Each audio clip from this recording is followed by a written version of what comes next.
আসসালামু আলাইকুম রহমতুল্লাহি বারাকাতু। আমি আরেকটি খুবই গুরুত্বপূর্ণ কথা নিয়ে আসছি আপনাদের মাঝে। যদিও আমরা প্রবাসী, আমরা কিছুই করতে পারতেছি না, তাও আমাদের মন থেকে সবসময় দোয়া থাকবে, সাপোর্ট থাকবে সবসময় দেশের মানুষের জন্য। দেশের মানুষ যেন সবার পাশে থাকতে পারে। বিশেষ করে আমি একজন ফেনীর ছেলে, আমার অঞ্চলের দিকে সবাই সুনজর দিচ্ছেন এবং সবাই আমাদের প্রতি এগিয়ে আসছেন।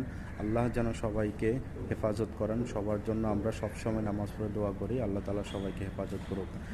এবং সবচেয়ে বড় কথা হচ্ছে যে যারাই যাচ্ছেন না কেন আমাদের অঞ্চলে বা ফুলগাজী, পরশুরাম, ছাগলান্যা, নোয়াখালী এ সমস্ত দিকে বা ফেনীর মেন সদরে যারা যাচ্ছেন, তাদের উদ্দেশ্যে বলবো যে আপনারা সবাই আপনাদের জন্য আগে নিজের সুরক্ষিতর জন্য, নিজের দেহকে রক্ষা করার জন্য আগে আপনাদের নিজের পার্সোনাল যে জিনিসগুলো নেওয়ার দরকার সেগুলো অবশ্যই নেবেন।